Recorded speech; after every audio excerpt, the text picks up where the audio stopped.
usa ka katawhan.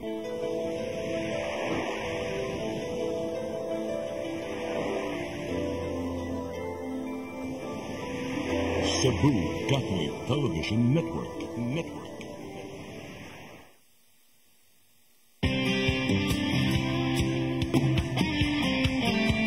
Ito ng bagong pananaw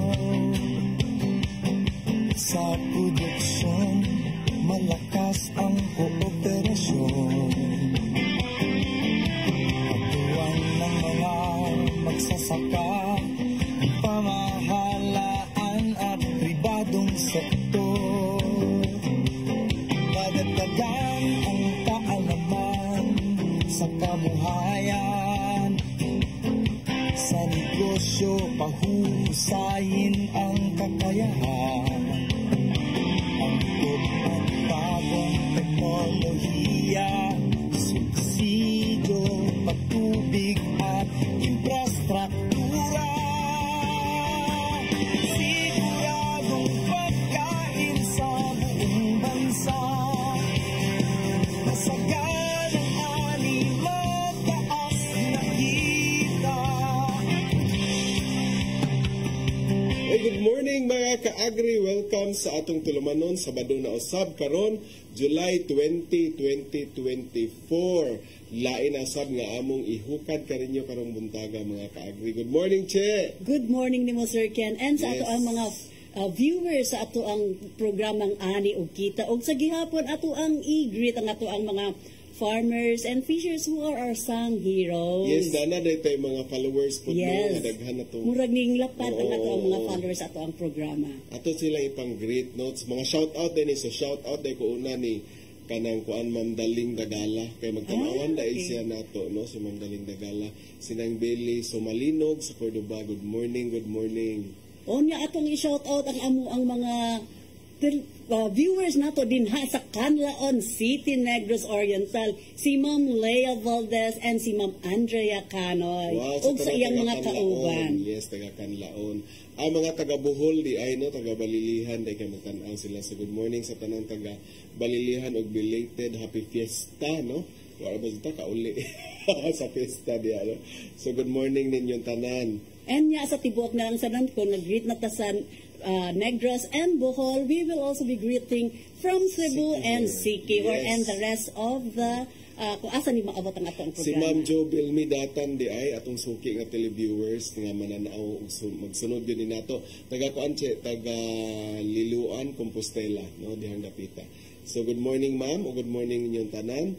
O karong buntaga dai no good morning mga ka-agri atong idalit karon about this mga batan-o. Yes. So atong hisgutan So, atong buntaga. mas nindot ang ato ang discussion karon kay arong pag-aghat or pagbanat sa ato mga kabatan-unan na mo engage into farming. Agriculture, no? Okay, kaya ang dili sa munduwag online games. No? Yes. Gusto ko ba kayong scatter karon. So muna inyong atanan mga ka-agri, nigbalik ni atong tulumanon nga gihatod kaninyo sa inspirasyon ug impormasyon kanang tanan dinhi lamang sa Ani og Kita. Adunay panultihon nga giingon nga ang mga batan-on mo'y paglaom sa atong motherland ug sa atong nasod. Mga kaigsuonan ug mga ka-agri, welcome back sa atong tulumanon Ani og Kita o niya sa atong gikaingon ganiha. Maghisgot kita og unsay mga maayong programa alang sa atong mga kabatan-unan karon. So mga batan-on, sit down, relax bro, tag-eskwelahan no.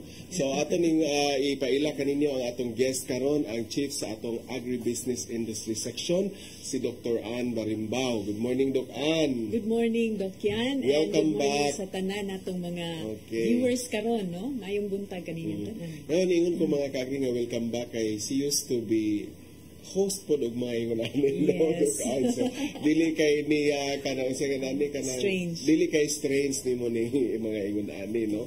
So welcome unya good morning sayo kay kanimata karon Doc. Sayo kaayo, pating sayo ha. Unya ato ning sugdan unang haon pa lang no kay para nis mga batan-on Doc-an unsa man gyud mga programa sa agriculture nga para sa atong mga kabatan-unan. Okay, nag-una sa atong programa karon sa Department of Agriculture ang kanigyong para sa mga young farmers nato. Young Farmers Challenge Competition. So, competition ni siya meaning mo compete gyud ay ka, no? So unsa man contest, nimo no? pag-compete? Unsa nimo pag-compete? Kinahanglan nga mo himo ka og kanang business model canvas nimo. Mo propose ka og imuhang negosyo para start up nga capital para sa imuhang negosyo. So nindot kayo ni siya nga programa mga higala kay daghan ang atong mga young farmers karon ang nag-enjoy na gyud og kaning negosyo, no? Ana gid sila ilang mga kaugalingon nga mga negosyo and very successful pa gyud sila. Sa ato paduk-an kining gitawag ni nato og Young Farmers Challenge mo ningan sa program para sa mga youth, no? Yes, No? yes. So gidesign gini siya para sa mga bata noon in terms of wala na yung production ani diretso nag-marketing. Actually, kanang startup capital nila, gamito na nila for production. Okay. Okay. So, pwede nag-get sila mo production. engage og livestock, crops, bisag unsa nga ilahang gusto, basta kay agri-based nga negosyo. Now let's talk dukan about ani mga batanon, no? Kay daghan ra ba kay mga batanon pila man gyud ay edad aning kategory sa batanon nga pwede sa inyong programa kay moingon ra ba ko batanon pa ba usab ko, no? Ikaw sa batanon sad, so pila man gyud edad nga inyong dawaton aning programa ninyo sa batanon. Ano age range or Yes, na requirement? tay age Ano? range ang ana. Ang atong Young Farmers Challenge mudawat sa mga batanon nga nag-edad og 18 ngadto sa 30 years old. So So 30. kung naa ka ana nga range, you're very welcome. So unsa may kuan ani kinahanglan ba gyud ni sila dukan nga mga estudyante or out of school youth mga ingon ana? Pwede siya nga mga estudyante, pwede sad siya nga out of school youth, no? So nindot magud ni siya kay pwede ninyo nga while nag-study mo during Saturdays, Sundays or vacant time ninyo, pwede gyud mo nga mo engage into agriculture. No, so unsaon man ninyo pag-apply? Yes. Online ang application ani. Pwede mo nga mo email, mo email mo sa yfchallenge2023@gmail.com. So again, yfchallenge2023@gmail.com. So ato na sila mo email sa mga interesado diha nga mga batanon. Yes, Dok, and continue. Unsa pa gyud mga criteria, category baron nga apila nila? Okay, para sa mga start-up nato, gusto ka nga mo engage og negosyo sa agrikultura, pwede ka nga mohimo og kanang business model canvas proposal, and then right after that kana siya dawato na siya sa ato, no, sa atong opisina, and then i-review na siya, i-coach mo kung unsaon pag-refine sa inyong mga proposals, and then after coaching tuan na din dito ang kanang mag-propose na gyud mo in front of the judges. So doon na gyud tayo mga judges ani. Contest Ana ang gid siya, atong no? contest gid siya, no? Challenge gid siya. Oh, Dok, so mo present mo sa inyong negosyo, and then ang kadtong mo taas ang rating, no, sa inyong proposal, Evaluation, evaluation ninyo, mahatagan mo og 80,000 pesos. So, Cash na siya? Cash. Cash. Oo, cash na siya. Ihatag na siya during the awarding ceremony. So katong 80,000 nga cash dukan, unsa man to siya? Mao to siya premium nga gamito niya sa iyang pag-start up or iyahara to bahala na kung saan niya. Yes, mo to siya based sa imuhang proposal, paitan mo engage ba karon og swine racing, mo to'y imuhang puhunan, no? Okay. So mo to'y among tan-awon kung imo ba gyud gihimo ang imuhang proposal sa paghatag namo sa kwarta. Once na find out namo nga okay ang imuhang negosyo, then you can go another level. So from provincial nga makadaog kag 80,000, ali na ka sa regional, no? Pwede na ka mo compete sa regional competition, nga ang regional competition pwede makadaog ka og 150,000. So dako-dako na siya, no? Makahimo na kag dako-dako nga expansion sa imuhang negosyo. And then kung maayo pa gyud ka sa regional level, musaka na sad ka ari na sad ta sa national level, of which pwede kang makadaog og 300,000 pesos. So from 80,000 sa provincial, Yes. unya regional pila? 150,000. Unya abot sa national 300, no? 300,000. Sa ato paduk-an ang proposal sa mga batanon di ay kanang butangan ni nila og budget ba or kaning inyong gihatag nga price magdepende ni sa ang gipropose or fixed price na ni siya? Fixed price na siya, nga himuan nila og kaning Proposal, mga proposal detail. o proposal mga detalye kung unsay ilahang gastuhon ana I see. 80,000. Oo. So mo to ang baseline nga cost nga amount. So maghimo kag business proposal or proposal sa livelihood or raising mga ingon ana mo din siya. Okay, so mo to first category ang startup, no? So mga kaagri pag start pa lang jud ni siya. Pag-start. Unsa to ikaduha nga category do? Ang ikaduha nga category kaning upscale, no? So kung maayo na ka sa imuhang negosyo, for example, nag-mushroom ka, nya maayo na imuhang mushroom nga negosyo, pwede na nimo i-upscale, i-entra nimo sa upscale category.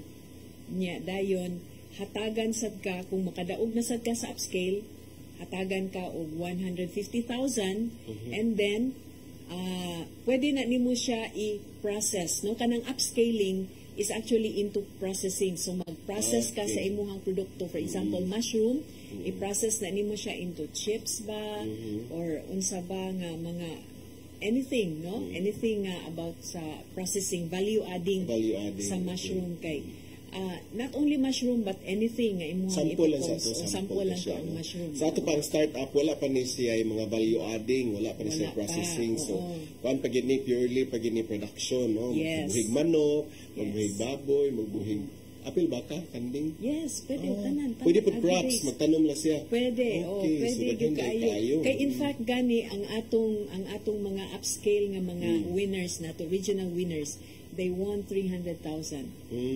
What? Oh, Wow, 300,000 is not It's not a small money. stuff, Oo. no? Kuan na siya something nga maka start gyud ka og dako nga negosyo, and that's what happened to sa atong mga startup naman, atong mga upscale nga mga young farmers. No, ang After sa nitabo upscale, nila, oo. for example, kani si Jomar Gokong, no?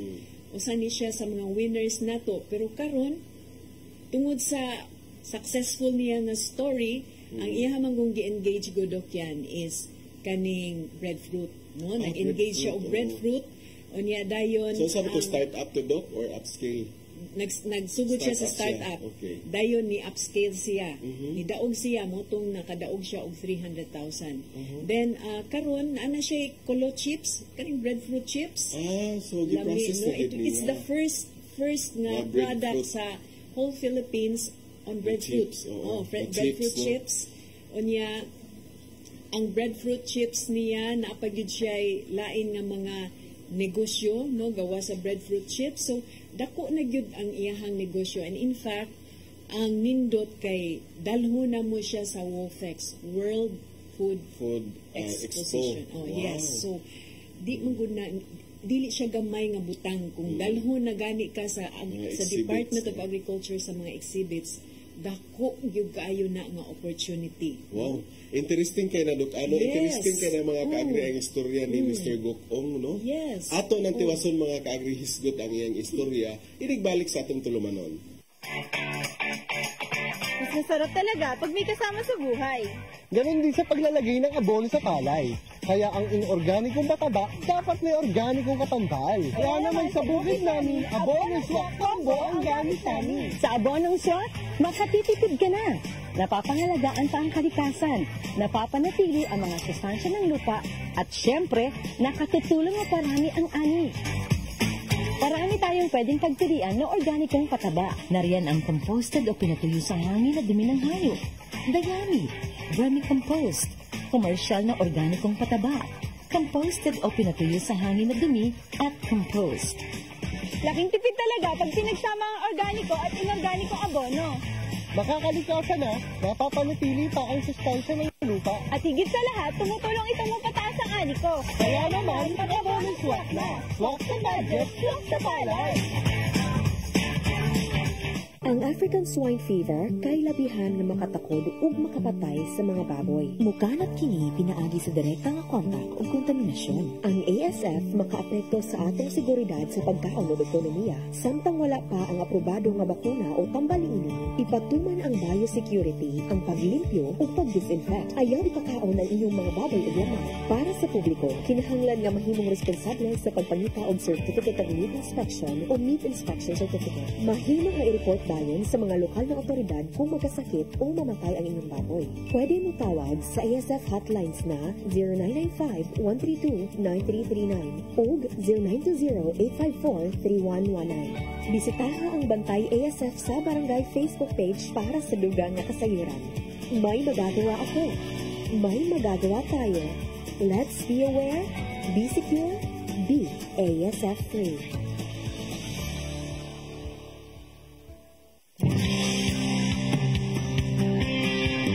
Mga kaagri, good news and inspiring stories na sada nga mong ihatod kaninyo pinaagi sa atong bida ka and biyahing probinsya and the kabataang pabida. For our bida ka mga kaagri, ang amo ang tampo karong adlaw, waylain ang nominee from Negros Oriental for the Research for Rural Women, no other than si Ma'am Lea Alpeche Valdez, taga Canlaon City ni siya mga kaagri. Unya, si Ma'am Lea, nananong kini og mga utanon sama sa gitawag nilang paitan or siling espada na siya string beans, cucumber, and of course sa iyaha mismong nataran sa iyang balay na ay duha ka punong sa tilapia. Unya, nagtinabangay ni sila sa iyahang bana para lang na ay maisuporta sa iyahang pamilya. Mga kaagri, ato ang tanawon o paminawon ang istorya sa ato ang bidaka na si Ma'am Lea.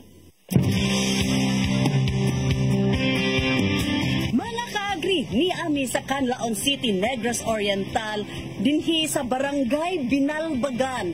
Unya mga kaagri, specifically na ata karon dinhi sa farm sa ato ang usa ka bida nga babae, waylain si Ma'am Lea Alpeche Valdez. Unya sa iyaha mga farms mga kaagri, makita nato ang nagkadaiyang mga utanon ug ingon man ang iyahang humayan. Mga kaagri, ato ang suruyon ang iyahang farm ug ato ang lantawon kung giunsa ni niya pag-alima uban sa iyahang kapare sa kinabuhi. Tara na, ato ang tan-awon ang iyahang farm.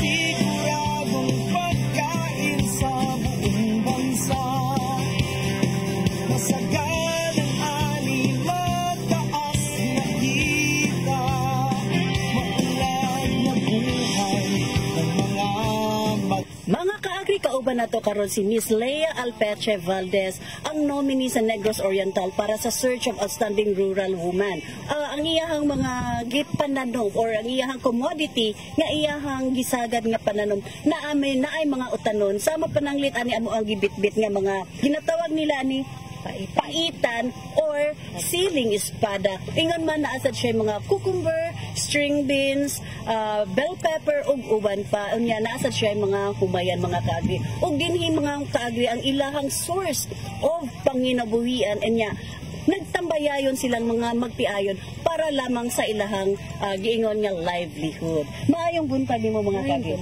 Okay. Ma'am, unsa man jud ang role sa usa ka babayinan dinha sa ilahang panginabuhian? Ang atong role bilang usa ka babayi, dako jud kaayo na siya og kabahin sa panginabuhian, labi na sa ato ang pamilya. Kay kita ang gitawag nga ilaw ng tahanan. Ilaw ng tahanan buot pasabot, kita ang kahayag sa ato ang panimalay ug dili lang kutob sa kahayag kundi kita pod ang kaagabay o kaagibat sa ato ang bana sa pagpangita og income sa ato ang panginabuhian. Usa ra pud ko ni ana mga kaagri. Nahimo ko nga usa ka leader sa usa ka Rural Improvement Club sa Canlaon City. Dili lang kay diha dagsugod ko sa ako ang pamilya nga sa diin mao kini ang among gigamit nga source of income para sa panginabuhian o para magpa-eskwela sa akong duha ka anak. Nga sa diin ako puning gi-apply o gigamit ngadto sa ako ang mga kagrupo nga mga kababayen-an mga kaagri. Nga dili lang kay mabuhi ang babayi nga basta babayi kun dili babayi gyud ta, women in agriculture. Ma'am, isip usa ka babayi, unsa man ang inyong mga challenges nga na agian? Daghan kaayo ma'am, una na tong maagian ang lisod kaayo nga pag-manage sa atong oras kay diha naapatay pamilya, naapatay uma ug naapatay obligasyon sa komunidad. Dili gid ta kinahanglan nga magpasagad sa ato ang pamilya kay diha magsugod ang ato ang kagubot. Dili ta mahimo nga maka-empowered sa ubang kababayen-an kung mismo sa atong pamilya dili ta nagkasinabot ma'am. Unsa bay mga trainings nga imong nakuha gikan sa city agriculture o unsa mga sa laing mga ahensya nga imuhang na-i-apply dinhi sa imuhang uban? Una-una gid man no, ang pinaka-importante ang organic production agriculture. Kay mao na siya ang pinaka-the best nga buhaton bilang mag-uuma. Kay maka less expensive pa ta, unya mudako pa ang ato ang income. Ang ikaduha na kung nadawat ma'am, gawas sa OEP is ang rice Farmers Bird School. Then naapog ko yung mga naapilan nga mga trainings kabahin pod sa mga livelihood po na siya ma'am. Unsa man ang mga innovativeness or mga pamaagi sa pagpanguma nga imuha jung naitdapat sa imuhang farms mo? Una-una ma'am, diri sa ato ang garden, kinahanglan jud ta nga maghimo tag ato ang idea, bulahan makalis expenses ta, unya maka-income pud ta og dako kay mao man ang atong goal nga makadako ta og income kay para natay ka suporta sa atong pamilya. Ayos got og income ma'am. Kani ang ato inyong paitan. Dugay-dugay naman ni siya nga paitan ma'am, hapit na ni siya 1 year. So, per meron na mo nga harvest ani ma'am, nakaigo jud mi og 160 per kilo. Tapos once a week ma'am, i-times nimo na siya ang pre-sack. Tapos naana siya sa mga almost 100 kilos ma'am or 150 kilos ba siya ma'am. I-times nimo sa 160 ang per kilo ana niya ma'am. Dako-dako na gid siya na income ma'am, pero dili na ko siya ingon nga mabulto og kuha tungod kay every 1 month gapasumada mi dito kay tungod amo apod nga ibalik gasto ang uban amo pong i-apply pud siya sa uban namo nga mga crops ma'am. Naa siguro ni siya sa mga almost na siya 200 kapin or 300 ba siya ma'am. Makaingon jud ka nga adunay kwarta sa pagpanguma. Yes, naagi diri ang sekreto nga kwarta na ang bulawan sa panguma. Bago naman mi ma'am nakatiba sa among cucumber, naka-income gid siya almost 450 plus ma'am. Okay, na siya ma'am 0.20 meters. Kinahanglan ra gid ta og sakripisyo kay mag-uuma mo sakripisyo gina siya mga kaagri no. Kay kung walay pa mga mag-uuma, wala jud makaon sa pagkainan. Kay kita man nagpakaon sa tanang katawhan sa tibuok kalibutan. Mga kaagri no, akong gi-encourage ang tanang kababayen no sa tibuok kalibutan nga kinahanglan ma-encourage ta sa pagtanom o pagpanguma kay tungod diha nato makita nga kanang simple ra siya pero ang kalipay ug ang sakripisyo diha nimo makita kung maka-harvest na ka. Dili ma-empowered ang babae kung wala siya income, kung magsalig lang siya siyang bana. So kinahanglan kita mga babae na agid day ka og kalingon nga income. So encourage na ko ang tanang kababayenan nga mugo into farming ta, women in agriculture. Nga dili lang matawag nga basta babae lang ta kun dili babae jud ta. Okay, mga kaagri, inyo ang nabati no, si Ma'am Lea Alpeche Valdez, ang nominee sa Negros Oriental para sa Rural Women's Search. Ang bagong teknolohiya, subsidio, patubig at infrastruktura. Siguradong pagkain sa mga kaagri, abalimi ang ato ang suruyod, ang farm sa ato ang bida si Ma'am Lea Alpeche. Ma'am Lea! Ali. Okay, kauban ako karon si Ma'am Lea. Unya isuroy ta mga kaagri sa talungan no. Nana siya sa iyahang late stage sa iyahang production. Unya paingon ta sa iyahang okra. Mga kaagri mamuo ta og okra. sa bansa, masagan ang ating mataas na kita, maulad na buhay ng mga magsasaka at mga mangingisda.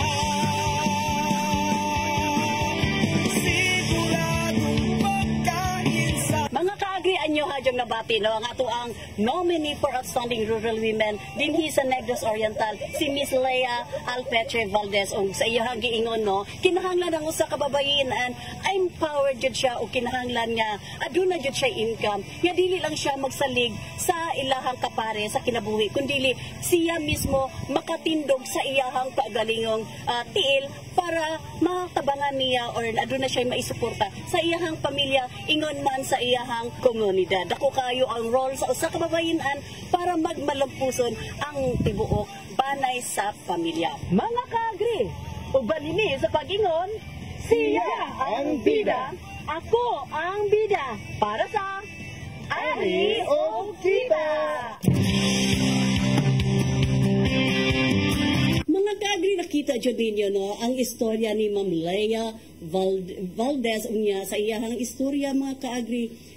Daghan siya involved sa community and of course she is an advocate sa gender and development kung iya galing ikuan nga the rights of women ang iya jong gi fight. Mga kaagri sa laing bahin ang atong biyahing probinsya. Ang ato ang mismong DA Secretary Secretary Francisco Chu Laurel nangunay jud ni siya mga kaagri og nibisita sa Carmen, Cebu aron pag-apod-apod or pag-turnover sa 62-footer nga mga fishing boats para sa mga gagmay mananagat para sa tibuok mananagat sa nasod. Unya gani mga kaagri kining programa gikan ni siya sa DA Bureau of Aquatic and Fisheries BIFAR. Unya mga kaagri bali nagkantidad kini og 600 million pesos. Unya ang tumong sa pag-apod-apod aning 62-footer nga fishing boat ang mga gagmayng mananagat kinahanglan nga angat siya nga muadto sila sa deep sea fishing aron mas mahimo silang magmalambuon. Mga kaagri ato ang paminawon pinaagi ni Agri Patroller Jolina Daniel.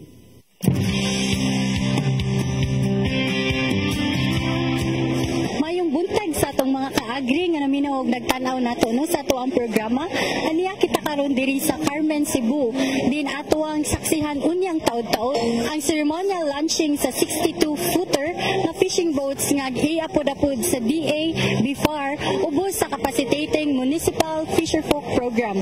Ug kining maong launching ceremony gipanguluhan ni sa ato ang DA Secretary Francisco P. Chu Laurel. Ali og uban ko ninyo aron atong saksihan ang maong launching ceremony. Siguradong pagkain sa buong bansa.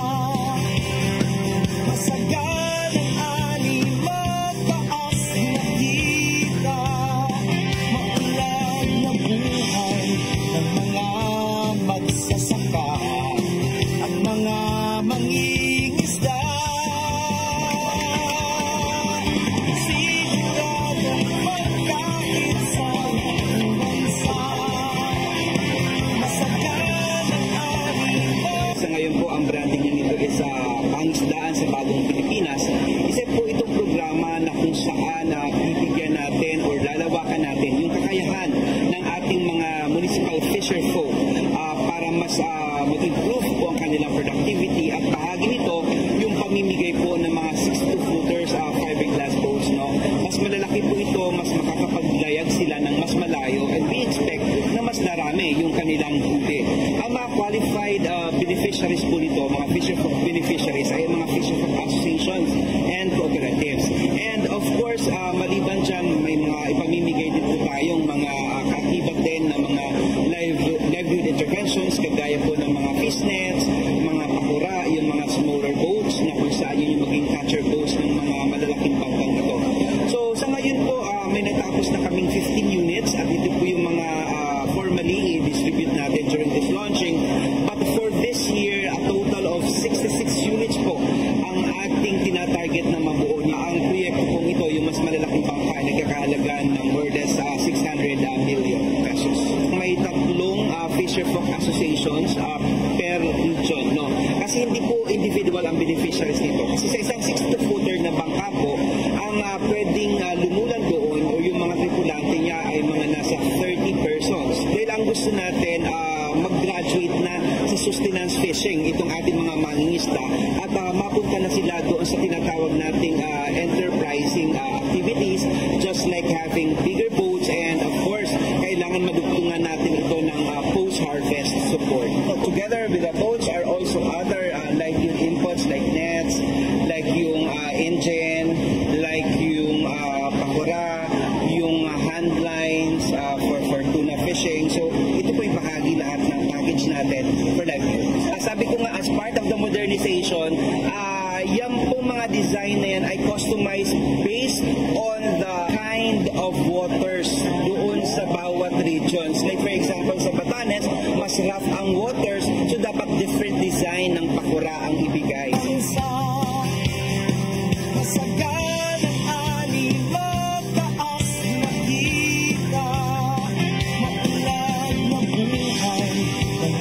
nakadawat ako sa gikan sa hinabang sa gobyerno nga mga panagatan nga pambot, pukot o nakadawat sa Bipar o gihimo namong bubo o sa DA. Para sa among asosasyon atong wala pay COVID, dakog katabang namo kay nakapundo mi kwarta na ibahin ang among asosasyon, ang individual makasharing pud may. Pero sa panahon hiabot ang COVID nga paspas ng COVID, ang pundo namo nabahin-bahin, mao toy nakapahimog naluya ang among asosasyon kay wala naman kami nahimong pundo og naguba na sad ang among mga panagatan. Dayon karon makadawat na pud mi sa hinabang sa gobyerno nga gikan sa Bipar o sa DA o sa national government. Nagapasalamat mig dako nga makatabang kini sa mga kabus nga mga managat sa manako, makatabang kini sa panginabuhi ug ilabi na nagpasalamat ko sa gobyerno nga ang gobyerno nagtan-aw sa mga kabus, ilabi na sa mga mananagat. Para nako, ang gobyerno kung mag-apil-apil lang yuga, kung mapil ka sa mga asosasyon, matabangan ka kay sa kabus ka nga mag-individual, di ka matutukan sa gobyerno. So ang gobyerno naginahanglan nga mo cooperate ang mga kabus para nga matabangan sa kalisod. Concludes our ceremony for sending off the 62-footer fishing boats. Congratulations to DAB FAR. Congratulations to the beneficiaries. This has been your host, Nas Briguera. Maraming salamat. Mabuhay ang sektor ng pangisdaan. Mao kadto ang ato ang nasaksihan ang ceremonial turnover sa 62-footer fishing boats diri sa Carmen, Cebu. Ang tunguha niining programa no mao ang mapalambo ang pangisdaan sa bagong Pilipinas ug mapataas ang kita sa ato ang mga mananagat. Kini si Julina Danyo, ang inyong agri-patroller.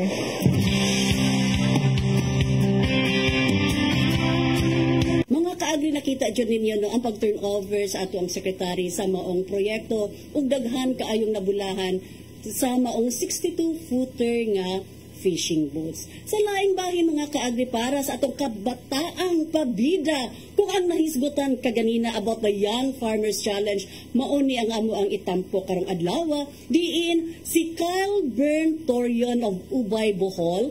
Usa ni siya ka provincial Young Farmer Awardee, at the same time upscale awardee ni siya. Iyahang natukod ang kaning gitawag na Kefino Dairy Farm nga nag-focus sa dairy production. Unya, iyahang mga produce, mga kaagri na ana siya mga fresh milk gikan sa iyahang dairy buffaloes. Unya, nag-produce pud siya og mga kaning takukara composting. Unya, naasad siya, namaligya pud siya og mga nati nga mga baka. Mga kaagri, ato ang paminawon, ang ato ang kabataang pabida.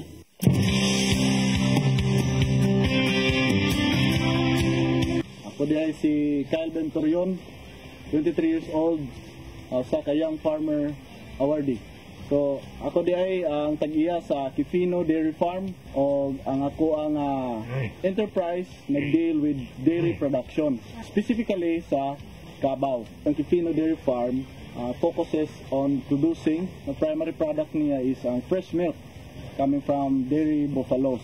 We also produce takakura compost coming from its waste, and also lastly ang ato ang calves, mga male calves, yearlings. So kini sila nga mga calves, after 1 year ato na silang ilutas, unya ato na silang ibaligya as meat or as a breeder para sa ato ang mga dairy farmers food.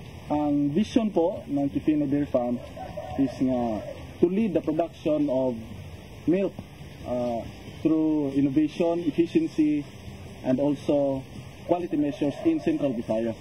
So, ang Kefino Dairy Farm aims to be the best jud sa paggatas diri sa probinsya sa Bohol, usab pod sa tibuok nga Region 7. Unya, para maabot na to ang ato ang vision is we have to produce sufficient milk without compromising the wholesomeness of the product coming from animals in good health in generally accepted standards.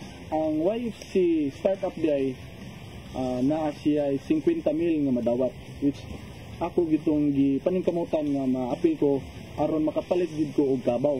Tungod kay ang pagpamuhi og kabaw perti ka mahal, ang startup kulang gid siya. Mao to nga sa YFC upscale naningkamot ko nga bisag dili pa makagatas akong kabaw makakwarta ko. Nakakita ko og oportunidad nga pwede na ako mabaligya ang ako ang napir. Mo to siya dako kayo nga factor nga naka-appeal ko sa YFC Upscale. Then later on, tungod sa pagtabang sa DAMAD o sa ubang pang mga ahensya sa gobyerno, usa ko sa napili sa YFC Upscale.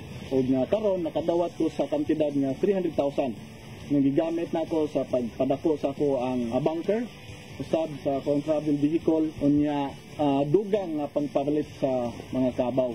Para sa atong mga kabatanunan, daghan na tang mga batanon ron, labi na mga YFC. So namoy mga hilig dool lang mi. Usab atong ipakita nga bisan sa ato ang pangidaron, pwede na ta nga mapasaligan sa pagpakaon sa ato ang mga katawhan. So nakita nyo ninyo mga ka-agrino si Sir Kyle Ben Torian of Ubaybol kung unsa niya giamuma ang iyahang nadawat nga amount gikan sa Young Farmers Challenge ug karon usa na ka magmalampuson nga entrepreneur. Mga ka-agri, mubalik ta human ining pipila ka pahinumdum. Mas masarap talaga pag may kasama sa buhay. Ganon din sa paglalagay ng abono sa palay. Kaya ang inorganikong pataba, dapat may organikong katambal. Kaya naman sa bukid namin, Abono Swak Combo ang gamit namin. Sa Abonong Swak, makatitipid ka na. Napapangalagaan pa ang kalikasan, napapanatili ang mga sustansya ng lupa, at syempre, nakatutulong na parami ang ani. Marami tayong pwedeng pagtirian na organikong pataba. Nariyan ang composted o pinatuyo sa hangin na dumi ng hayop. Dayami, vermicompost, commercial na organikong pataba, composted o pinatuyo sa hangin na dumi at compost. Laking tipid talaga pag pinagsama ang organiko at inorganikong abono. Makakalikasan na, napapanatili pa ang sustansya ng lupa. At higit sa lahat, tumutulong itong mapataas ang ani ko. Kaya naman, mag-abono swak na. Swak sa budget, swak sa palay.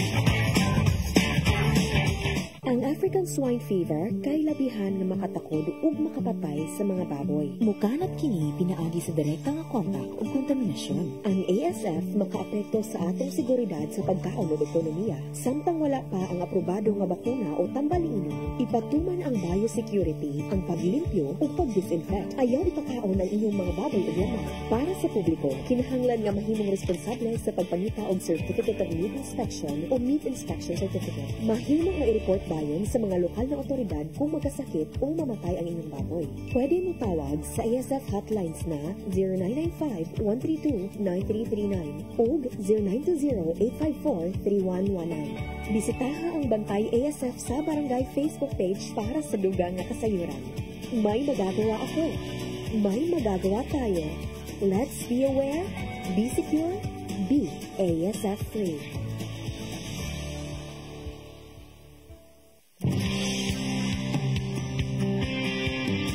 Shout out karon, good morning sa mopay pagtan-aw sa ato ang mga young farmers. Dukan, ato itong gibiyaan ganiha si Mr. James. Sa tinga na to, Gokong, no? Katong iyahang mushroom. Taga-asa man siya dukan?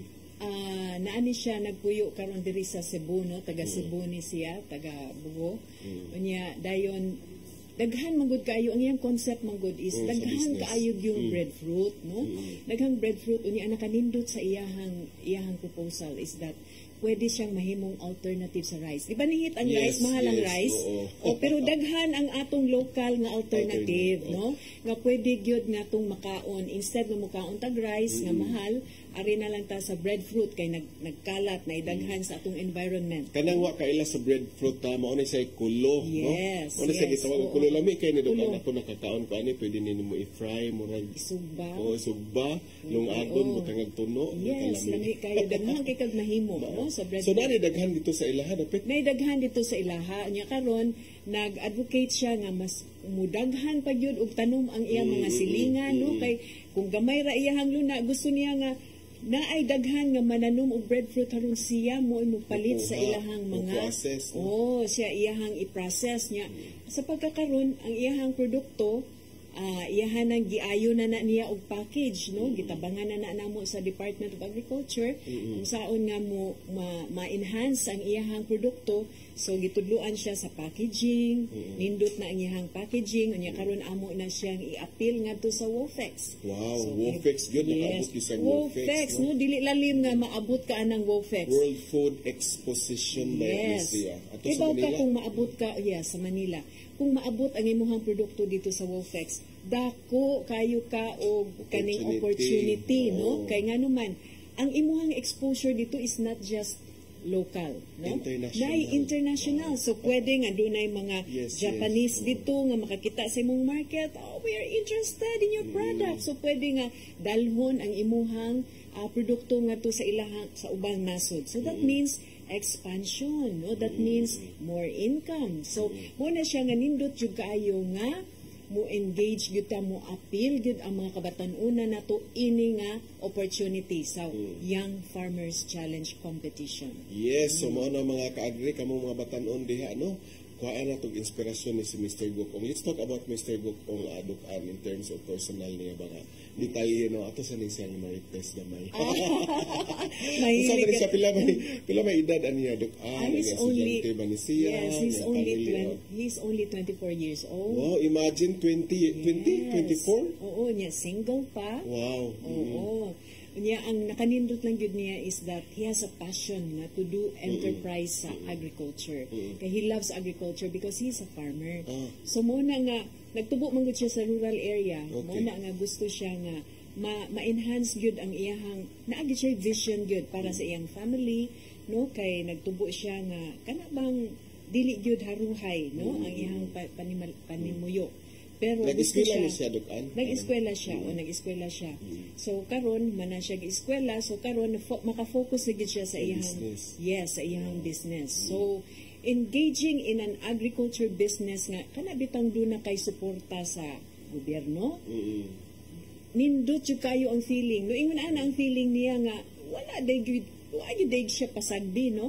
Ang atong mga young farmers wa gyud pasagdi. Labi na og dunay gyud kay passion, makita ang commitment nimo, no? Inig naanay investment ihatag ang government nimo, and then makita sa gobyerno nga maayo pagkada ang imuhang negosyo, mas hatagan pa ka og dugang pa, daghan pa nga mga suporta, no? Yes, Because exactly. recipient siya og daghan nga mga kung doon natay mga training programs, appeal siya o mga exposure sa mga kadiwa, no? Kadiwa selling or even business matching, no? Kanang business matching is very important kay nganuman makakuha magugka diha og mga institutional buyers. So kini mga institutional buyers, these are not small buyers. Mga dagko gini sila nga mga buyers, no? Nga kanang imuhang instead nga mo produce lang unta ka og pila lang ka tons per month. Duna na kay encouragement, duna na kay inspiration nga mas mo produce pa ka og more than, for example, 10 tons, no? Kay nagkadako na ang imuhang negosyo. So ingon ana ang nahitabo ni Mr. Gokong, no? Wow, so karon nagkalapad ang iyahang negosyo. And this is mostly din siya ang goal nato sa Department of Agriculture sa Young Farmers Challenge nato, no? Nga ang mga batan-on mo engage pud sila into agriculture kay nga naman ang agriculture business is a very lucrative business, no? Naagi kwarta. Yes, kay ang tanan mukaon man gyud ang tanan, di man mahitabo nga di ka mukaon. So kinahanglan nga duna lang gyud kay creativeness, no? Nga muhimo og negosyo sa agriculture. And I know of many Young Farmers Challenge awardees nga duna gid sila mga successful nga mga negosyo, unya nabulahan sila, ang ilahang pamilya nabulahan sad, no? Nindot kaayo to mga kaagri, no? Gi-share ni Dukan. Yes. Na Dukan, kuan man na siya, no? Kanang mo na example dito sa rural, no? Ni Mr. Gokong. Doon na po tayo mga SWOT nga mga business model canvas nga para sa mga batan-on nga naa diri sa metropolis, no? Cebu, Metro Cebu or kanang mga syudad. Yes. Naata kay in fact kanang ni engage naman ang ni-expand naman ang Young Farmers Challenge, no? Wala lang ta sa katong mga individual and group, pero doon na sad tay intercollegiate nga category. So kaning intercollegiate para ni sa mga batan-on nga naa sa kining mga sentro, no, like karang Cebu eskwela. City, no, nag-eskwela nga mga Sa ato pa kay- dili na ni individual dukan. So pwede Yes, sila group. pwede nga grupo, no, O pwede pwede nga po intercollegiate. Yes, ang intercollegiate is school-based. So for okay. example, ang Department of Agriculture ni engage ta into a memorandum of agreement with, for example, BISU, no, ang sa Bohol. Since tuan na dito ang mga estudyante, kanya naa magyud nay luna, di ba? Naa magyud nay space sa school, sa university nga pwede ka nga imuhang gamiton ang space. So kanang mga spaces nga wa pang gamita sa school campus, pwede na nga gamiton sa Himuon usa ka production area. yes, himuon yung production area, no? So with that, kung makadaog ka ng intercollegiate nga category, mahatagan ka og 150,000 pesos. And that's what happened sa grupo sa estudyante tulo ka buok dito sa BISU, no, sa Bohol. Bohol Island State University. Bohol Island State University. Sa Bilar or sa Tagbilaran? Sa Bilar. Okay. No? O yeah, sa Bilar.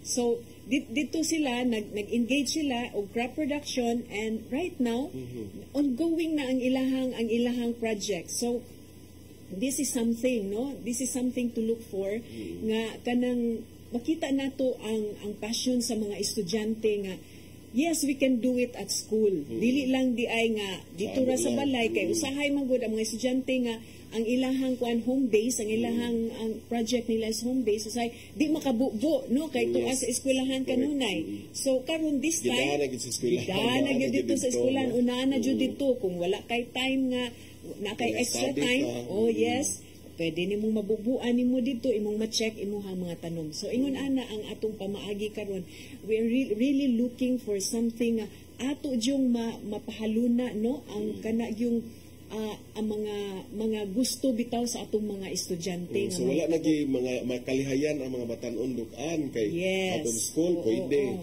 in school na gihapon, so intercollegiate na gihapon mga kaagri, no. Oo, so ingon ana ang atong mga and promising kaayo, no, ang atong mga results sa atong mga intercollegiate nga mga estudyante.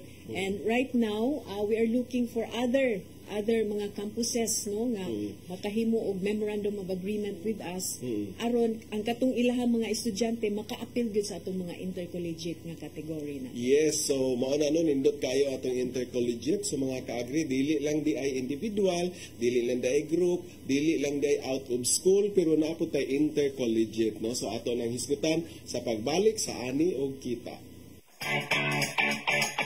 Mas masarap talaga pag may kasama sa buhay.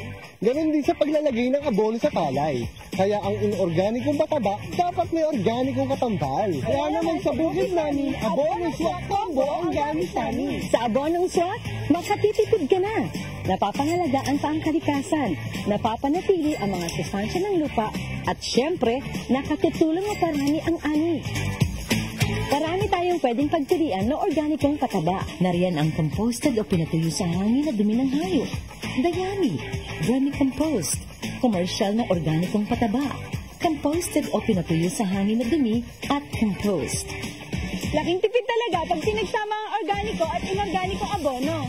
Makakalikasan na, napapanatili pa ang sustansya ng lupa. At higit sa lahat, tumutulong itong mapataas ang ani ko. Kaya naman, mag-abono swak na. Swak sa budget, swak sa palay.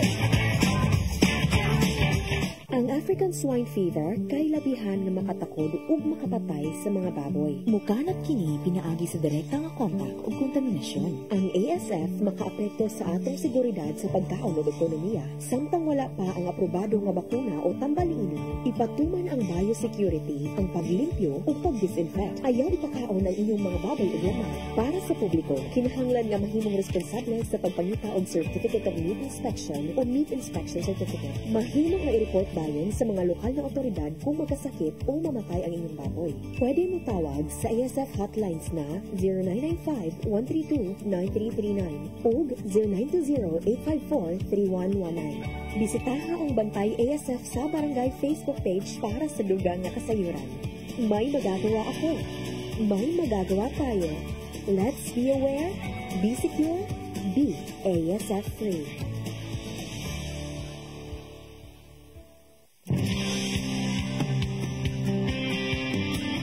Okay, Sir Keanu, murang katapusan na ito nga segment sa atong programang Ani og Kita. Favorite kayo na ito ni. Yes, katong giingon na ito nga Flex Your Farm. Yung mga ka-agri, no? Nga itong i-flex nga farm, walain taga Alicia Bohol, gikan sa La Hacienda, walain si May Susuban, yung mga kining ato ang i-feature karon na siya upat ka kids. Unya iyahang gitudloan sa pagpananon, Sir Kian. Wow, so shout out sa taga Alicia Bohol. Unya, iyahang ipananong, Sir Kian, nga iyang gitudlo sa iyang mga anak, na siya mga utanon sama pananglit kining eggplant, okra, bitter gourd, aplan kangkong, string beans, watermelon, ug daghan pa.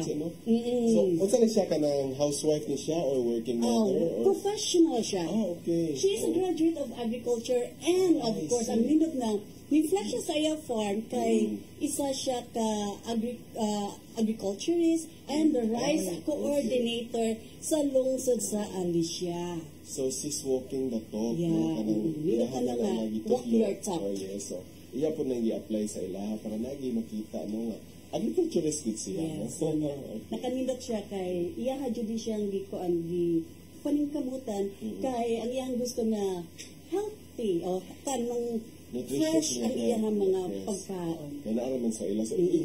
For consumption lang nila or baligya sa naman? Siguro baligya or for consumption at the same time sa siguro nga makatabang sa siya sa iyang komunidad.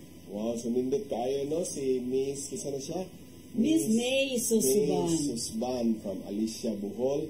Atong gi-flex ayang farm karon. So nindot kay mga ka-agri no. So kung kamo aduna may nindot na farm or gipangtanom or gipamuhi nga mga hayop nga nindot ninyo or gusto ninyo nga ipa-flex dinhi sa atong programa kung saan. Padala na lang mo sa inyong mga pictures or short videos sa inyong farm ug amo ang i-feature dinhi sa ato ang programa Ani og Kita. Yes, unya niya ta sa last portion atong i-welcome back ug balik sa dukan ang atong chief sa agribusiness industry sa Department of Agriculture. Yes, Doc Ann, welcome back. Welcome, Doc. Hello. Yan sa last portion, no, doon na po kailang announcement para sa ato ang mga youth challenger, no, sa mga, sa to, Young Farmers Challenge. Young Farmers Challenge. Well, this is really an opportunity sa itong mga young farmers karon or katong mga enthusiasts sa agriculture nga mo join gyud ta sa competition until July 30 ang atong deadline no sa pagpanawat sa inyong mga application. So email to yfchallenge2023@gmail.com. Again, yfchallenge2023@gmail.com. Wow, yes. So kinahanglan nato papilon sila mga who knows sila di ay ang mananao. Yes, so mato pag islag national exhibition, no.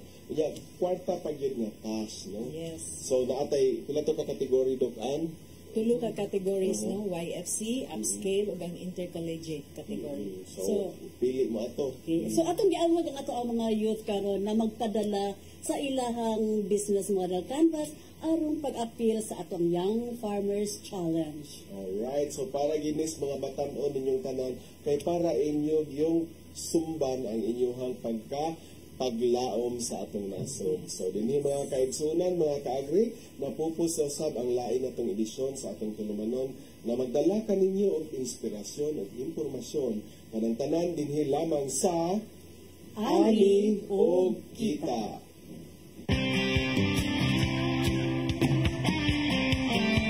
Ito ng bagong pananaw sa produksyon, malakas ang kooperasyon. Katuwan ng mga magsasaka, pamahalaan at pribadong sektor. Dadagdagan ang kaalaman sa kabuhayan. Sa negosyo, pahuhusayin ang kakayahan. Ang tugmat bagong teknolohiya, subsidio, patubig at infrastruktura. Siguradong pagkain sa buong bansa. Masagan ang ani, mataas na kita. calling all leaders of Catholic Charismatic Renewal Communities, diocesan coordinators, and spiritual directors. Be equipped, be formed, be informed of the worldwide movement of the Holy Spirit through the first National Charismatic Leaders Conference to be held on July 27 and 28, 2024 at the International Eucharistic Congress Convention Center in Cebu City. The theme of this special gathering is taken from the Acts of the Apostles, chapter 1, verse 8. You will be my witnesses. Together, we have a mission to bring people closer to God in our synodal journey. Let us be united. The Charis Philippines First National Charismatic Leaders Conference.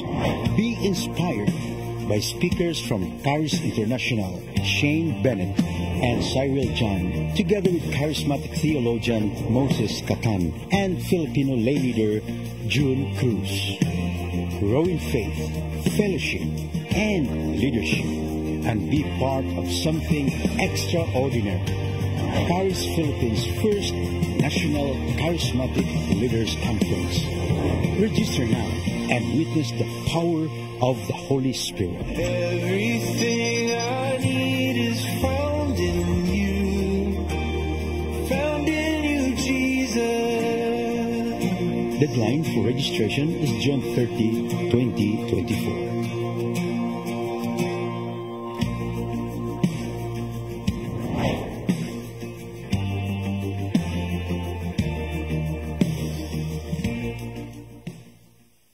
Be equipped, be empowered, and be informed.